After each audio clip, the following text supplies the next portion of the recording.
po namin Diyos. Maraming salamat po sa buhay at lakas na aming taglay, sa liwanag ng kaisipan at sa pagkakataong maipagpatuloy ang pag-aaral ng mga kabataan. Gabayan mo po ang bawat isa sa amin. Anuman ang bahagi na aming gagampanan, naway maging maayos at matagumpay ang pagtuturo at pag-aaral na aming gagawin sa araw na ito. Patawarin mo po kami sa aming mga pagkukulang at pagkakasala. At sa aming paggawa, ikaw po ang aming makasama. Amen. Hello, Grade 6 learners! Welcome to Valenzuela Live Science 6. We are now on the 5th week of the second quarter. And I am excited to teach you more about the different organs and systems of our body. How about you? I'm sure that you are also excited to watch and participate today. So what are you waiting for? Comment down your name and the name of your school. Feel free to type your answers and questions that are related to our topic in the comment box. And prepare your notebook, ballpen, and self-learning module. Today's lesson is based on the most essential learning competencies in Science 6. Explain how the organs of each organ system work together. And at the end of our lesson, you should be able to identify and describe the functions of the organs of circulatory system. Now that you're ready, first, let us have a review about our topic the last time. Can you name the following organs that I will show to you? Please comment down your answer. Let's start. How about in our picture number 1?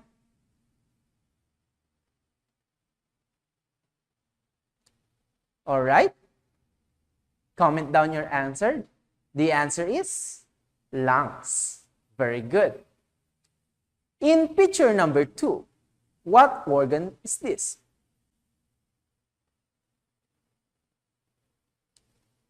Okay, the answer is nostrils or nasal cavity.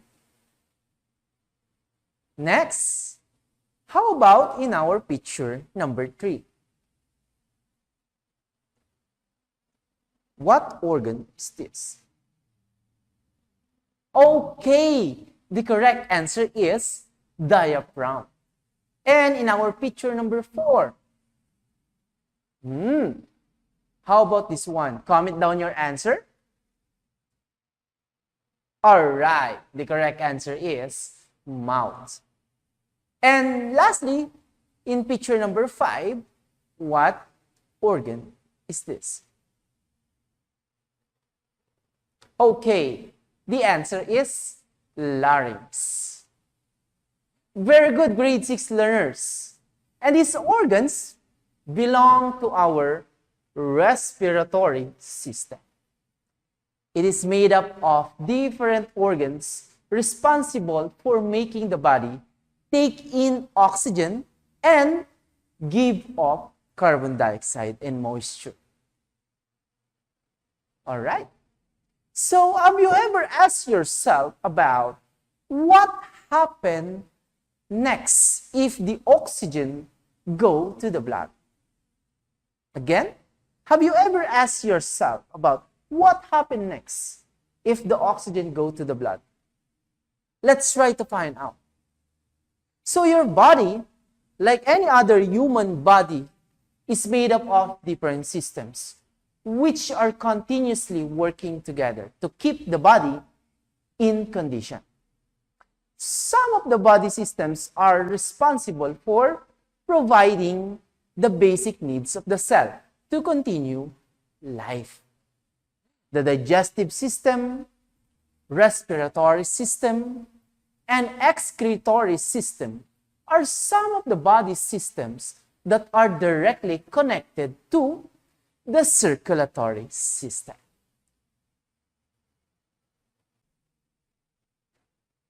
The circulatory system or cardiovascular system is considered as the main transport system of the body. It is like network or highways. It connects all the organs of the body with one another. It is responsible for the transport of water, nutrients, and oxygen to the body cells and carries carbon dioxide to the excretory system. The circulatory system consists of three major parts, namely the heart, the blood vessel, and the blood. So each part plays a major role in transporting a variety of materials throughout your body. Heart. Where is your heart? Place your heart or place your hand on your chest. Can you feel your heartbeat? In what side of your chest can you feel your heartbeat? Your heart is a specialized muscular organ located in the middle of the chest, with its apex tilted to the left side. It is approximately the size of your clenched fist and weighs about 250 to 350 grams. It is made up of strong muscles called cardiac muscle cells, and it is enclosed by the pericardium. Pericardium is a thin but very strong sac. Heart has 4 chambers. The upper chambers, namely the left atrium and the right atrium. Also, we have the lower chambers, left ventricles and right ventricles. The atria are the receiving chambers, and the ventricles are the pumping chambers. So the ventricles have thicker walls than the auricles because the ventricles must pump the blood inside. But how does the heart pump blood? When pumping, force must be exerted by the thick walls of the ventricles to push the blood through the different parts of the body, through the arteries. The left auricle receives oxygen-rich blood from the lungs. So the blood flows down to the left ventricle through the mitral valve. The auricle contracts and pushes its remaining blood into the ventricle. The arteries carry the blood to all parts of the body. So after delivering the oxygen and food nutrients to the cells of the body, the blood goes back to the heart through the veins and to the right auricle. Blood passes the right auricle into the right ventricle through the tricuspid valve. Well, the main function of the heart is to pump blood to the lungs and to the body cells. It pumps approximately 5 liters of blood per minute. As the heart muscles relax and contracts, blood flows to and from the heart. And this movement of the heart causes the heart beats that you feel on your chest. The heart beats between 60 to 100 times a minute. In adult at rest, the heart beats 70 times per minute. It increases as you do vigorous activity or when you are tense or scared. Did you know that the heart beats about 3 billion times during a lifetime? Yes, it is stopped beating for more than 3 to 4 minutes. Permanent damage or permanent brain damage may occur. The next major part is blood vessels. The blood vessels are like the roadways of the body, where blood passes through. They are hollow tube that permits the blood to flow from the heart to the body cells and back to the heart. There are 3 kinds of blood vessels, namely the arteries, veins, and capillaries. So arteries are the blood vessel that carry blood away from the heart to the body cells. So the biggest artery which is connected to the heart is the aorta. This branches out into smaller arteries called arterioles. From the arterioles, the blood is pushed through the capillaries. The narrowest and the most numerous blood vessel. So in the capillaries, food nutrients and oxygen molecules are transferred from the blood to the cells of the body. And carbon dioxide and other waste are picked up. So capillaries have very thin walls which allow food nutrients and oxygen to pass through. All right, as the blood picks up the waste of the body, it moves toward the heart through the veins. The walls of the vein are thin and slightly elastic. The superior vena cava and the inferior vena cava are the major veins in our body.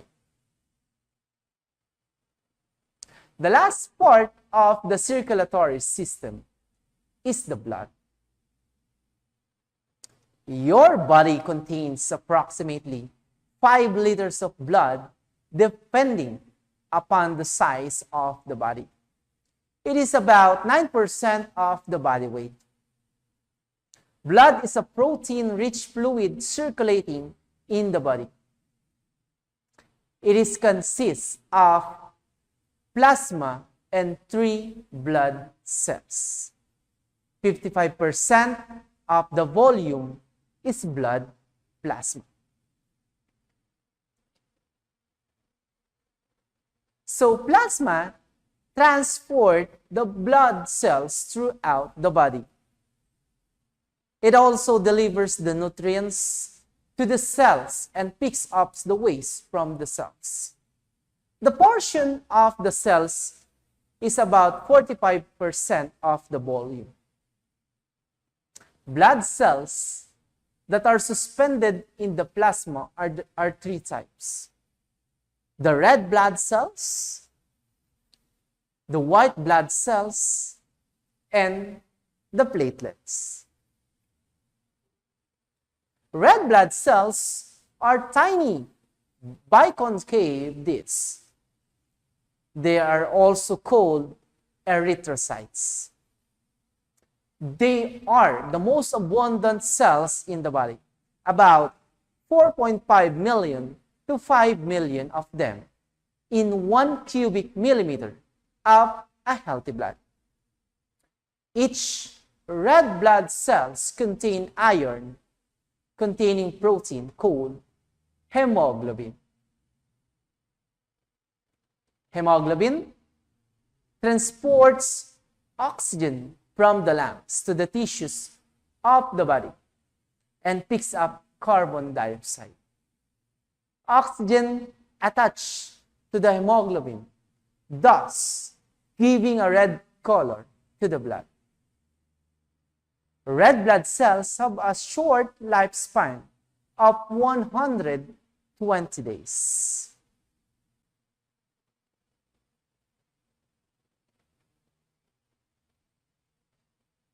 While the white blood cells or leukocytes are generally larger and less in number than red blood cells.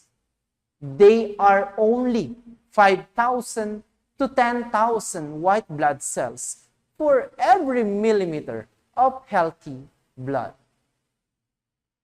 They are the soldiers of the body because they fight infections. They attack and destroy germs that enter in our body.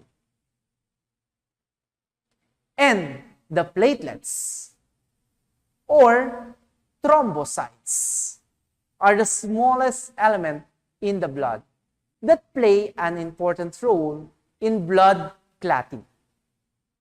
They are about 1/3 the size of the red blood cells. 1 cubic millimeter of a healthy blood contains 250,000 platelets. Finally, we are done with the different organs of the circulatory system. Did you enjoy our tour? Now that you know how does circulatory system works, let us have a quick review of the parts that we have discussed. Again, the parts of the circulatory system are heart, blood vessels, and the blood. So, when pumping, force must be exerted by the thick walls of the ventricles to push the blood through the different parts of the body through the arteries. And the left auricle receives oxygen-rich blood from the lungs. The blood flows down to the left ventricle through the mitral valve. The auricle contracts and pushes its remaining blood into the ventricle. The arteries carry the blood to all parts of the body. After delivering the oxygen and food nutrients to the cells of the body, the blood goes back to the heart through the veins and to the right auricle. And blood passes the right auricle into the right ventricle through the tricuspid valve. Tap the heart and like reaction if you enjoy our lesson today. All right. So to test your knowledge and understanding about the circulatory system and how it works, let's try this activity. Simply, you will identify the organs described below. Just comment down the letter of the correct answer. Let's try number 1. In question number 1, it delivers nutrients to the cells and picks up waste. What organs is this? Is it blood vessels, heart, or blood? 5 seconds.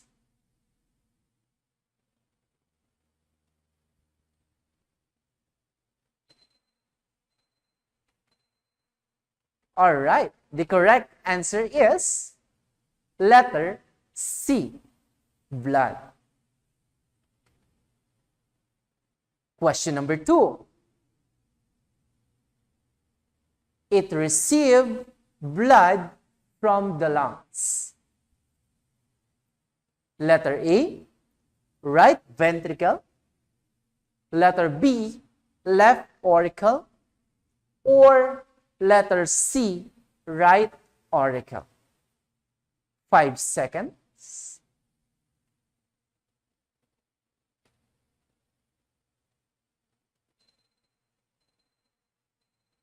All right. The answer is letter B, left auricle. Excellent. How about in question number 3?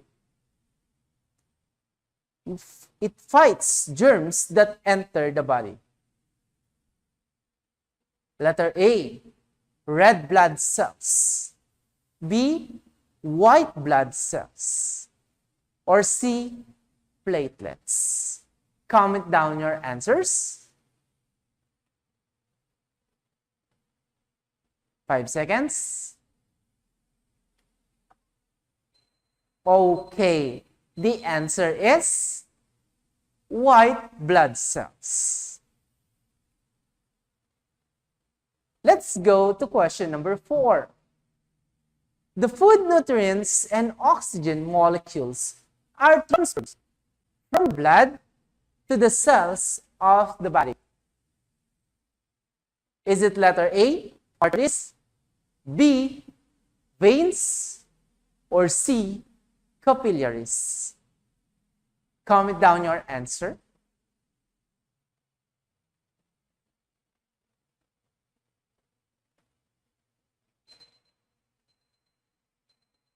Okay, the correct answer is capillaries, letter C. And for the last question, it pumps blood to the different parts of the body.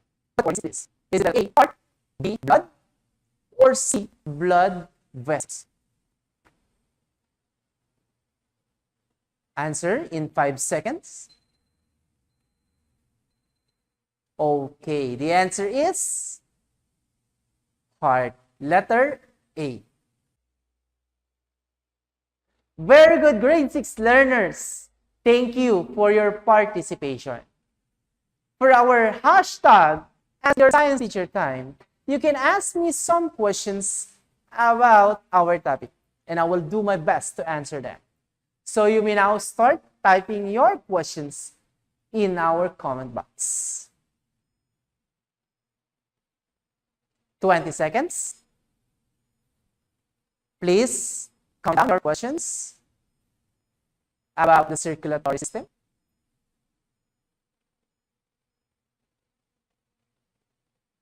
All right, thank you so much. We have here one question from our viewer. Sir, how do platelets help in blood clotting? Interesting question.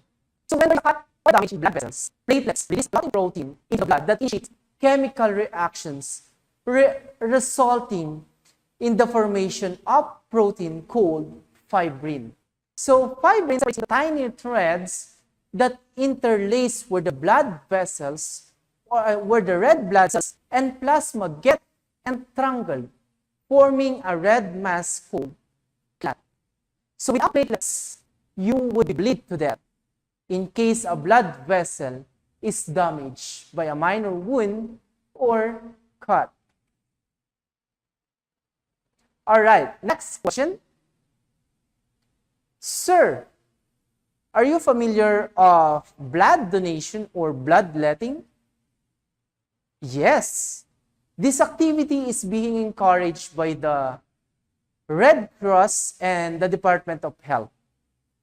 and other health organizations to make sure there is a sufficient blood in the blood bank for persons who need blood transfusion for medical reasons. Blood transfusion has been used to save many lives. Thank you for participating in our discussion. I know that you really enjoy our lesson today.